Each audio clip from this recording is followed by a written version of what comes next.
Hello everyone, welcome to Pragyan classes YouTube channel. मेरे YouTube channel पर आप सभी का बहुत बहुत स्वागत है। इस वीडियो में हम डिस्कस करेंगे सेल एवं सेल डिवीजन से रिलेटेड महत्वपूर्ण एमसीक्यू क्वेश्चन के बारे में। यह जो वीडियो आपके लिए छत्तीसगढ़ शिक्षक भर्ती, NVS, KVS, MRS, PGT biology के लिए काफ़ी हेल्पफुल होगा। यदि आप असिस्टेंट प्रोफेसर बॉटनी की तैयारी कर रहे हैं तो भी आपके लिए यह वीडियो काफ़ी हेल्पफुल होगा। तो चलिए स्टार्ट कर लेते हैं आज का वीडियो।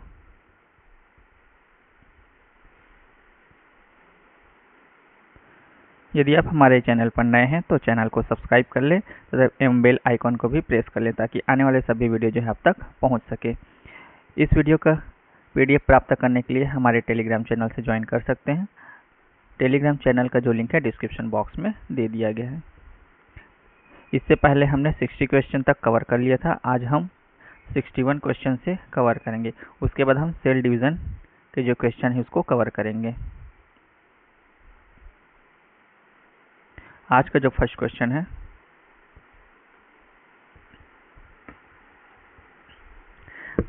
मधुमक्खी के डंक का इलाज करने के लिए उपयोग किया जाता है।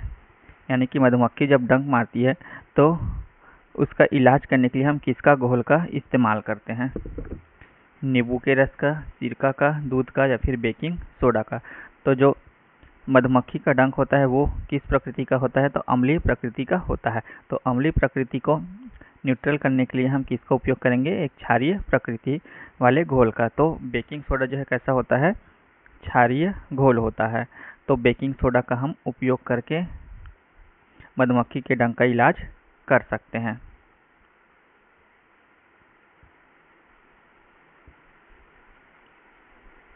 कुछ इंपॉर्टेंट फैक्ट देख लेते हैं।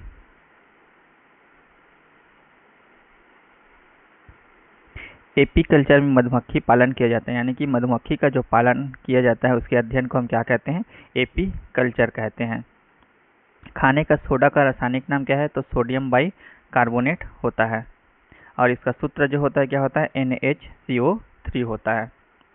इसका उपयोग जो अग्निशमन यंत्र में, बेकरी उद्योग में और प्रतिकारक के रूप में भी किया जाता है। धावन सोडा का रासायनिक सूत्र क्या होता है? तो सोडियम कार्बोनेट होता है। सोडियम बाइकार्बोनेट जो है खाने का सोडा है जिसको हम NaHCO3 कहते हैं। और धावन सोडा का जो सूत्र है वो क्या होता है? Na2CO3.10H2O होता है। और सिरका को हम क्या कहते हैं? तो एसिटिक अम्ल कहते हैं। और इसका सूत्र जो होता है क्या होता है? CH3COOH होता है। सिरका का जो सूत्र है क्या है? एसिटिक अम्ल कहते हैं, CH3COOH होता है। और नींबू में कौन सा एसिड पाया जाता है? तो साइट्रिक एसिड जो है नींबू में पाया जाता है। नेक्स्ट क्वेश्चन देखते हैं। डेस कॉर्क सेल में मौजूद एक रसायन है जो उनमें गैसों और पानी के प्रवेश को रोकता है। तो वह कौन सा पार्ट है, कौन सा केमिकल है जो गैसों और पानी के प्रवेश को रोकता है? क्यूटिन, सेफ्रेनिन, सुबेरिन या फिर काइटिन?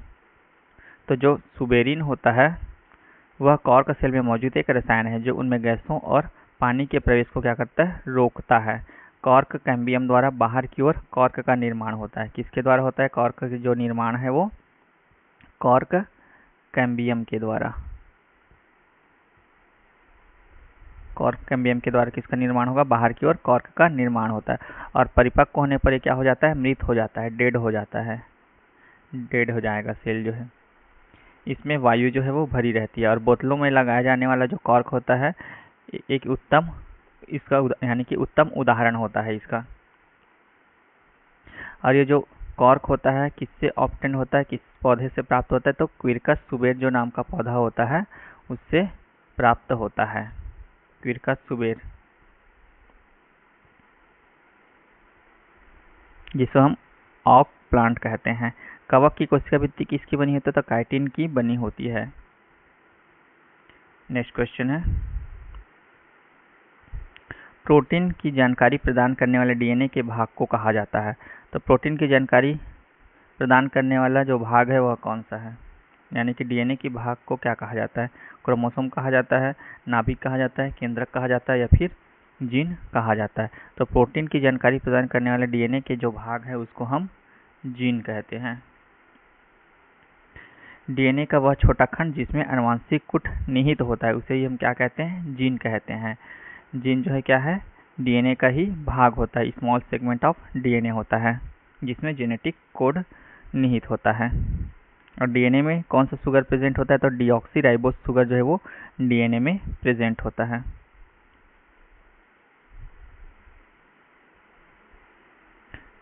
डीएनए में डीऑक्सीराइबोस शुगर होता है। जीन शब्द का प्रयोग सर्वप्रथम किसने किया? तो जोहानसन ने किया है 1909 में। और गुणसूत्र में पाया जाने वाले आनुवंशिक पदार्थ को हम क्या कहते हैं? जीनोम कहते हैं। प्रोकैरियोटिक कोशिकाओं में हिस्टोन प्रोटीन नहीं पाया जाता है, बल्कि किसमें पाया जाता है? यूकैरियोटिक कोशिका में पाया जाता है। यूकैरियोटिक कोशिका होती है डीएनए और हिस्टोन दोनों पाए जाते हैं। संयुक्त होने से बनी क्रोमेटिन तथा इसके अलावा केंद्रिका भी होते हैं। नेक्स्ट क्वेश्चन है, प्रोटीन संश्लेषण में क्षार इवेंट एक होता है। इसमें क्वेश्चन जो है थोड़ा टाइपिंग मिस्टेक है। प्रोटीन संश्लेषण में क्षार इवेंट से एक खाली स्थान है, यहाँ पर खाली स्थान का निर्माण होता है। क्या होता है? खाली स्थान का निर्माण होता है। खाली स्थान का निर्माण।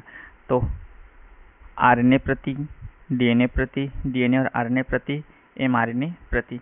तो प्रोटीन संश्लेषण में क्षार इवेंट से एक एमआरएनए का निर्माण होता है। किसका निर्माण होता है? एक एमआरएनए प्रति का निर्माण होता है। आरएनए का पूरा नाम क्या है? तो आरएनए का पूरा नाम जो है राइबो न्यूक्लिक एसिड है। राइबो न्यूक्लिक एसिड है। राइबोसोम में आरएनए तथा प्रोटीन पाया जाता है। राइबोसोम प्रोटीन का उत्पादन स्थल भी है।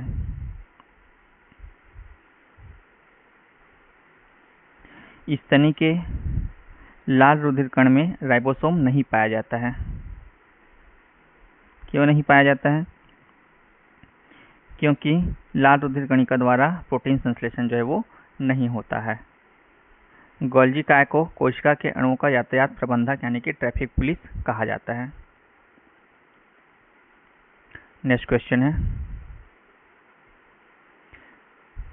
कणों की गतिज ऊर्जा खाली स्थान में अधिकतम होती है।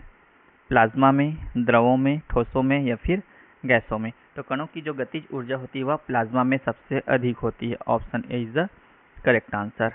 यह उच्च ताप पर पाया जाने वाली अवस्था होती है। जो प्लाज्मा अवस्था होती है कैसी होती है? उच्च ताप पर होती है। जो हाई टेम्परेचर होता है उस अवस्था में पाई जाती है। किसी गैस की गतिज ऊर्जा तापमान का समानुपाती होती है। जो गैस की गतिज ऊर्जा होती है क्या होती है? ताप के समानुपाती होती है। प्लाज्मा अवस्था में पदार्थ जो है आयन के रूप में रहते हैं। किस फॉर्म में रहते हैं? आयन के फॉर्म में। नेक्स्ट क्वेश्चन देखते हैं,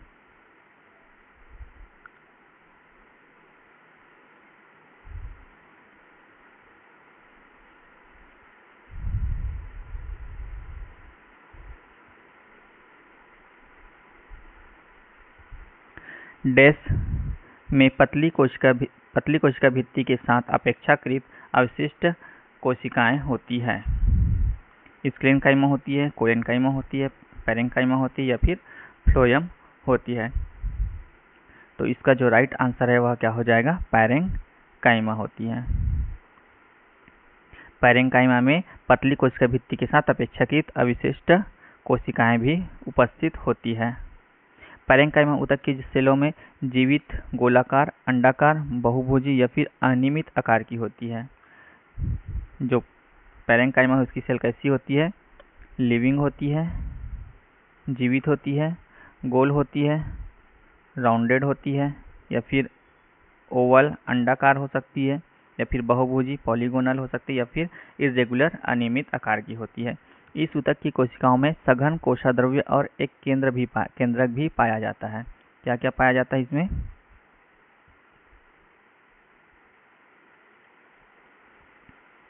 सघन कोशिका द्रव्य और एक केंद्रक पाया जाता है, यानी कि साइटोप्लाज्म और न्यूक्लियस प्रेजेंट होता है। पैरेंकाइमा ऊतक नए पत्ते, जड़, पत्तियों के एपिडर्मिस और कॉर्टेक्स में पाया जाता है। कोलेनकाइमा ऊतक विशेषकर तने के एपिडर्मिस के नीचे पर्णवृंत, पुष्पवृंत और पुष्पावली वृंत पर पाया जाता है। ये ऊतक जड़ों में नहीं पाया जाता है। और स्क्लेरेंकाइमा ऊतक की सेल मृत होती है, लंबी होती है, सक्रिय तथा दोनों सिरों पर नुकीली होती है। तो वो कैसी होती है? मृत होती है। याद रखेंगे, मृत जो है इम्पोर्टेंट है। डेड जो सेल होती है वो कौन सी सेल होती है? स्क्लेरेंकाइमा सेल होती है।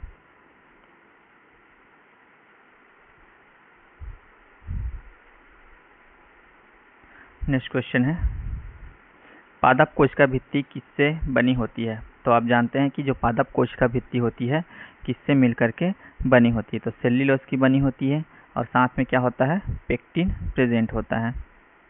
तो सेल्यूलोज और पेक्टिन की बनी होती है।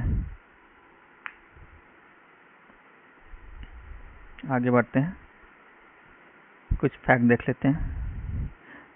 प्रोकैरियोटिक कोशिका का कोशिका भित्ति प्रोटीन तथा कार्बोहाइड्रेट की बनी होती है। यूकैरियोटिक कोशिका की कोशिका भित्ति जो है सेल्यूलोज की बनी होती है, जिसमें प्लांट्स आते हैं। यूकैरियोटिक सेल का प्रकाश संश्लेषण जो पार्ट होता है वो क्या होता है? क्लोरोप्लास्ट होता है। और कवक की जो कोशिका भित्ति है वो काइटिन की बनी होती है।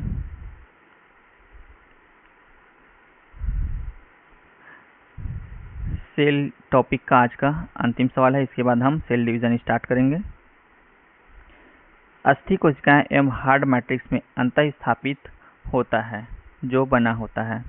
जो अस्थि कोशिकाएं हैं हार्ड मैट्रिक्स में अंतः स्थापित होता है, जो किसका बना होता है? फास्फोरस सोडियम का, कैल्शियम और फास्फोरस का, कैल्शियम एंड सोडियम का, कैल्शियम और फ्लोरीन का। तो इसका राइट आंसर हो जाएगा कैल्शियम और फास्फोरस का। जो अस्थि होती है वो किसकी बनी होती है? कैल्शियम और फास्फोरस की बनी होती है। कुछ इंपॉर्टेंट फैक्ट है। अस्थि एक ठोस, कठोर एवं मजबूत संयोजी ऊतक है। याद रखेंगे कि जो बोन्स होते हैं वो कैसे होते हैं? संयोजी ऊतक होते हैं। ये मैट्रिक्स की बनी होती है। इसमें मैट्रिक्स में कैल्शियम और मैग्नीशियम के लवण प्रेजेंट होते हैं। परिअस्थिक के द्वारा लिगामेंट, टेंडन तथा दूसरी मांसपेशियां जो है वो जुड़ी होती है। और लाल अस्थि मज्जा केवल इस स्तनधारी में पाई जाती है। याद रखेंगे, जो रेड बोन मैरो होती है किसमें होती है? मैमल्स में पाई जाती है।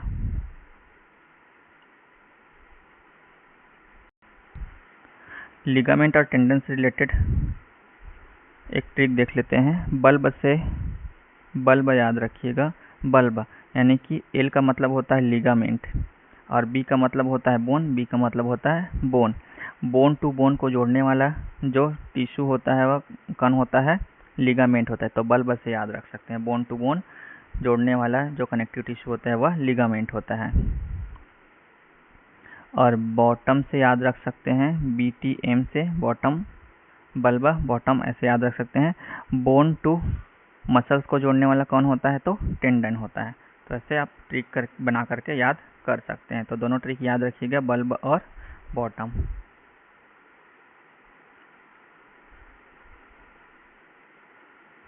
आगे बढ़ते हैं।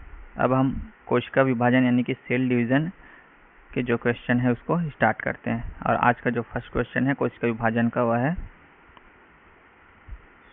सूत्री विभाजन के बीच किस अवस्था में गुणसूत्र विपरीत ध्रुवों की ओर गति करते हैं? तो कोई भी सेल है जिसमें गुणसूत्र जो है वो केंद्र पर होते हैं और किस अवस्था में वो विपरीत ध्रुवों की तरफ जाने लगते हैं? प्रोफेज में जाते हैं, मेटाफेज में, टीलोफेज में या फिर एनाफेज में? तो इसका राइट आंसर हो जाएगा एनाफेज। जो एनाफेज अवस्था होती है उस अवस्था में क्या होती है? जो गुणसूत्र होते हैं वो विपरीत ध्रुवों की ओर जाने लगते हैं।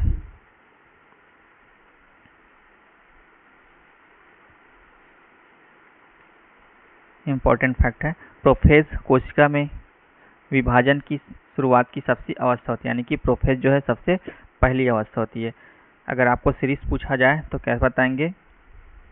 Prophase, metaphase, anaphase, telophase. PMAT से याद रखेंगे, PMAT। इसका सीरीज पूछा जा सकता है, prophase, metaphase, anaphase and telophase. Chromatin जाल छोटे एवं मोटे होकर क्या बनाते हैं? गुणसूत्र का निर्माण करते हैं।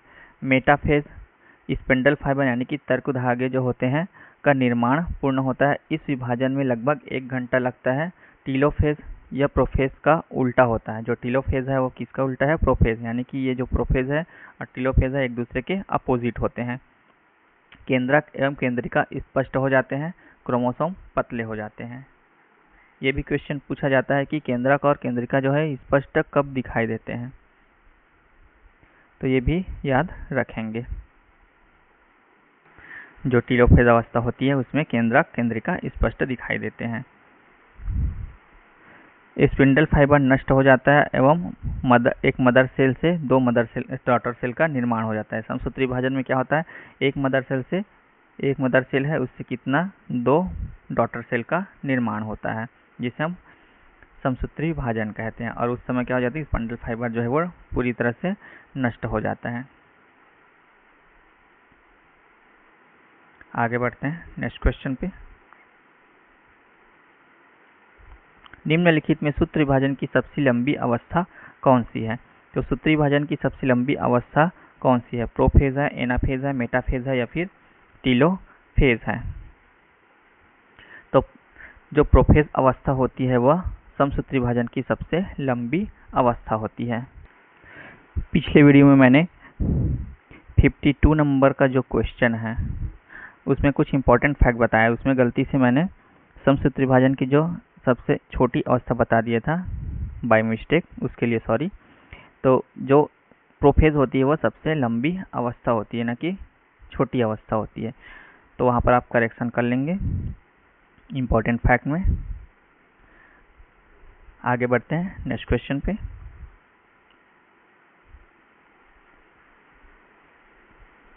मियोसिस यानी कि अर्धसूत्री विभाजन के किस स्टेज पर गुणसूत्रों की संख्या जो है वो आधी हो जाती है? मेटाफेज 1 में, मेटाफेज 2 में, एनाफेज 1 में या फिर एनाफेज 2 में?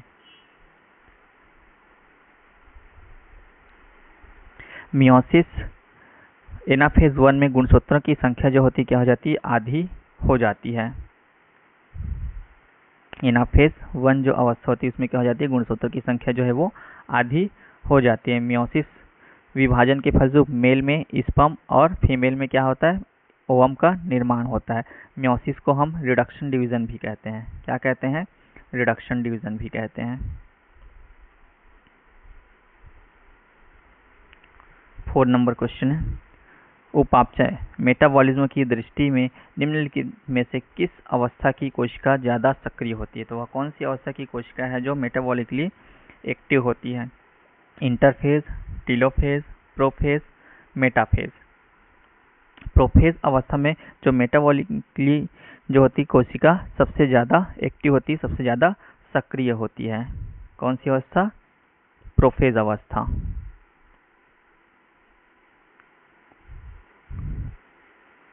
नेक्स्ट क्वेश्चन है, मियोसिस के लिए कौन सा कथन सही है? आपको पहचानना है कथन कि मियोसिस के लिए कौन सा कथन जो है वो सही है।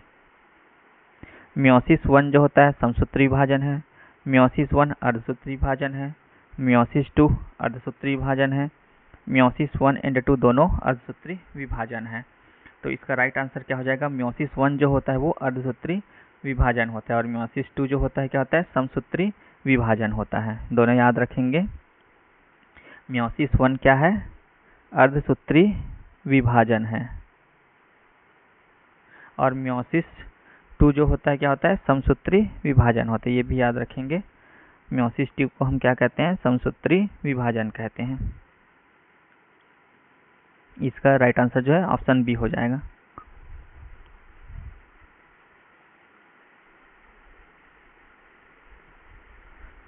सिक्स नंबर क्वेश्चन है, शरीर में लगी चोट की मरम्मत के लिए किस प्रकार के सेल विभाजन का प्रयोग किया जाता है? केवल समसूत्रण यानी कि माइटोसिस, केवल अर्धसूत्री विभाजन, मियोसिस, माइटोसिस और मियोसिस दोनों, ना समसूत्री और न ही अर्धसूत्री यानी कि न तो माइटोसिस होता है और न ही मियोसिस होता है। तो इसका राइट आंसर हो जाएगा शरीर में लगी चोट की मरम्मत के लिए केवल समसूत्री विभाजन माइटोसिस सेल विभाजन का प्रयोग किया जाता है। Option A is the correct answer. यह जो विभाजन किस कोशिकाओं में पाया जाता है, तो सोमैटिक सेल। कौन सी सेल? सोमैटिक सेल जो होती है, कायिक कोशिका होती है, उसमें होता है। और समसूत्री विभाजन के कितने चरण होते हैं? तो समसूत्री विभाजन में एक तो इंटरफेज होता है, प्रोफेज, मेटाफेज, एनाफेज और टीलोफेज होता है। कौन कौन सी अवस्था होती है? एक इंटरफेज होता है, अंतरावस्था, प्रोफेज, मेटाफेज, एनाफेज और टीलोफेज होती है। और जनन कोशिका से दो संतति सेल का निर्माण होता है।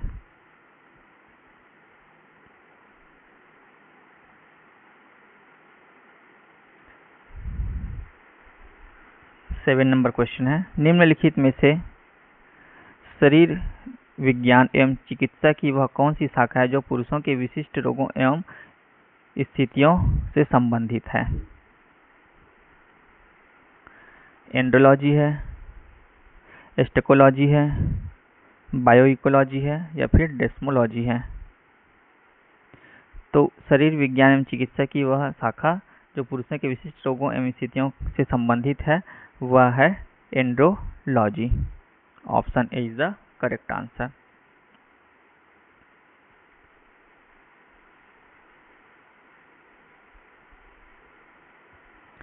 एनाटॉमी। एनाटॉमी में क्या होता है? एनाटॉमी में किसकी स्टडी करते हैं? तो एनाटॉमी में शरीर की आंतरिक संरचना की स्टडी की जाती है। और एंथ्रोपोलॉजी में क्या किया जाता है? मानव शास्त्र का अध्ययन किया जाता है। और एस्ट्रोलॉजी में क्या होता है? एस्ट्रोलॉजी में ज्योतिष शास्त्र संबंधित अध्ययन किए जाते हैं। और इकोलॉजी जो होता है वो पर्यावरण का अध्ययन कहलाता है। और एंटेमोलॉजी जो है वह कीट पतंगों का अध्ययन कहलाता है। और जोरंटोलॉजी जो होता है उसमें वृद्धावस्था का अध्ययन किया जाता है। और सौरोलॉजी में छिपकलियों का अध्ययन किया जाता है। याद रखेंगे, सौरोलॉजी में छिपकलियों का अध्ययन किया जाता है। नेक्स्ट क्वेश्चन है, निम्न में से कौन सा हिस्सा मानव त्वचा का सबसे बाहरी हिस्सा होता है? एपिडर्मिस है, हाइपोडर्मिस है, डर्मिस है या फिर नर्व फाइबर होता है? तो जो एपिडर्मिस होता है वह मानव त्वचा का सबसे बाहरी हिस्सा होता है। Option is the correct answer. Epidermis मानव त्वचा का सबसे बाहरी हिस्सा होता है। त्वचा शरीर को क्या करता है? सुरक्षा प्रदान करता है, संवेदनशील स्पर्श करने से हेतु बचाता है। त्वचा में पाई जाने वाली जो तेल ग्रंथियां होती है सीबम का स्त्रावण करती है।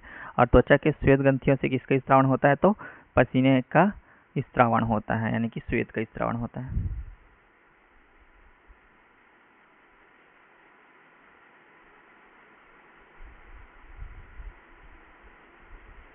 सूत्री विभाजन माइटोसिस के चरण का नाम बताइए जिसके दौरान विभाजित सेल के गुणसूत्र मध्य रेखा में स्थित होते हैं। यानी कि एक सेल है और गुणसूत्र जो है किसमें है? मध्य में है, यानी कि इक्वेटोरियल प्लेट पर उपस्थित है। तो उस अवस्था का नाम बताना है। एनाफेज है, टीलोफेज है, मेटाफेज है या फिर प्रोफेज है? तो जो मेटाफेज अवस्था होती है उसमें जो गुणसूत्र होते हैं वो इक्वेटोरियल प्लेट यानी कि मध्य रेखा पर स्थित होते हैं। कोशिका विभाजन को सर्वप्रथम किसने देखा था? तो 1855 में विर्चाउ ने देखा था। विर्चाउ ने। कोशिका विभाजन जो है कितने प्रकार की होती है? तो कोशिका विभाजन जो है वो 3 प्रकार की होती है। कौन कौन सी? एक तो असूत्री विभाजन होती है, समसूत्री विभाजन होती है और अर्धसूत्री विभाजन होती है। 3 प्रकार की। असूत्री विभाजन जो है अविकसित जो सेल होते हैं उसमें होता है। और जो समसूत्री विभाजन होता है कायिक कोशिका में होता है। और अर्धसूत्री विभाजन जो है वो जनन कोशिका में होता है।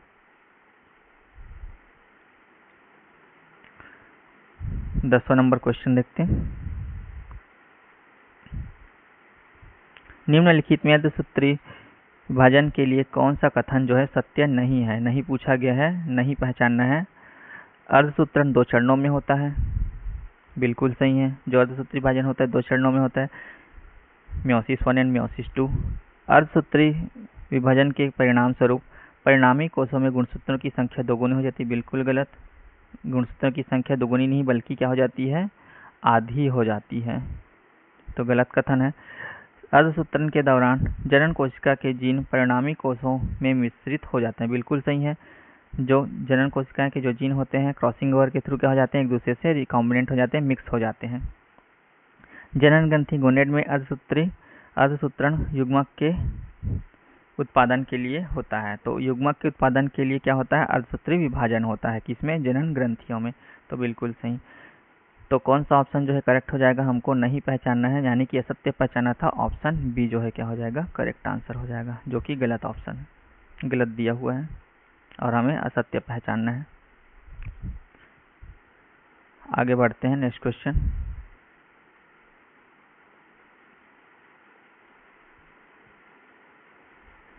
डैश कोशिका विभाजन से संबंधित है? जिब्रेलिन, साइटोकाइनिन, ऑक्सिन या फिर माइलिक हाइड्राजाइड? माइलिक हाइड्राजाइड है।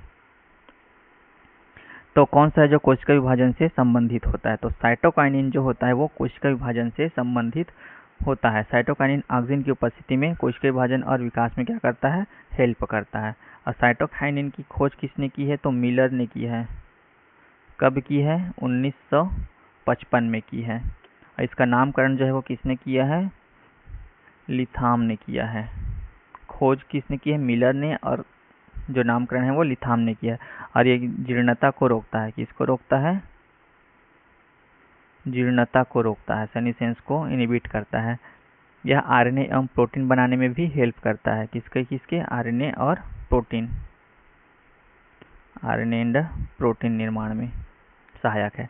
ऑक्सिन का जो निर्माण है पौधे के ऊपरी हिस्से, जड़ों के शीर्ष और कली में होता है। किसमें किसमें होता है? ऑक्सिन का जो निर्माण है, जो एपिकल पार्ट होता है जड़ों के, उसमें इसका निर्माण होता है और कली में होता है।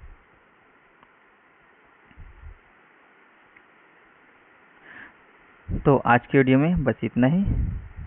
मिलते हैं नेक्स्ट वीडियो में। यदि आपको यह वीडियो पसंद आए तो लाइक, शेयर एंड सब्सक्राइब जरूर करें।